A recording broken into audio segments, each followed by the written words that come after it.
Hello, how are you today? Well, how is your week kicking off? Like, what's happening? I am always excited to hear people's updates.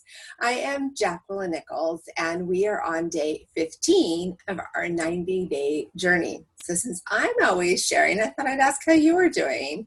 Well, today is an awesome day. It is my middle child's birthday. My daughter's birthday is today, and as you heard me a handful of days ago, it was my oldest son's birthday. So we've got two in November, and then my youngest son is in April with me. I am really, really excited for today because it's obviously a special day as a mother, but I'm really big on celebrating birthdays. I hear people all the time just kind of go, "Oh, yeah, I just kind of stopped counting my birthday. I stopped celebrating my birthday," or, "Oh, it's just another year," or, "I just don't feel that old." And I just think we need to stop and celebrate. Stop and acknowledge. Like for me, I basically celebrate for 4 days because my kids are 4 days apart. So I had a ton of fun this weekend. I went and did some spa treatment yesterday and met with a friend for lunch and took a really long walk. Another one, it was great. It was a gorgeous view. And I just really thought about the whole journey of having children and raising children and, just even the whole birthing process and experiencing what it means to be a parent, to be in this place in my life. And as an adult empty nester, it's been an amazing journey because now I get to witness the joy of the confident children that I raised. And my kids are a huge part of my motivation for why I do what I do. And actually today, as I was getting ready to make my daily video, I thought about how when my daughter was born, it was a big trigger to me to speak up, to have a bigger voice in my confidence. I had gone through something traumatic when I was 19 and it shut me down. It shut down a lot of what I talked about. It shut my comfort of getting out, meeting people. And then when I looked at having a daughter, there was something different. Yes, I have raised very confident boys, but in this world, just to know that girls need a little extra sometimes of that voice. And a year after my daughter was born, I joined Mary Kay Cosmetics, and I actually joined for her because she had so much confidence and comfort in her own skin at such an early age that I wanted to push myself to keep leading that example because she was already there. She came full of joy and full of enthusiasm. And she actually would, once she could walk, she'd often be the one running up to the door, dropping off the products. She was always very good at greeting people. And that was something I was really proud of because I put myself in a situation that wasn't necessarily comfortable for me initially. I know, surprise, I was actually very shy at times in my life.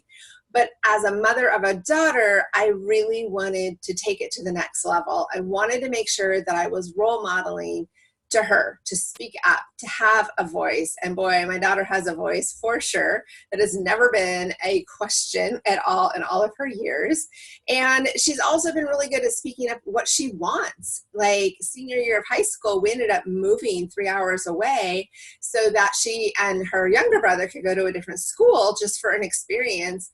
Well, we didn't realize it was going to be such a powerful experience because this school actually had nobody that they knew. So they went to a completely new where they grew up. They'd been at the same community since preschool. So they had all the same people. They knew the streets. They knew everybody there, knew all the stores, everything. And they decided at the end of high school, they wanted to try something completely new. And walking into a classroom and not knowing anyone is pretty intense. And I remember that first text I got from my daughter saying, "Mom, I met someone and she invited me to a party." It's like such a great feeling when you're brand new to a classroom, what that does. Well, that whole year of them being at this school, they refer to it as their year abroad because it was actually a school filled with tons of different languages. People weren't in cliques based on financial structure. They were based on what language you spoke.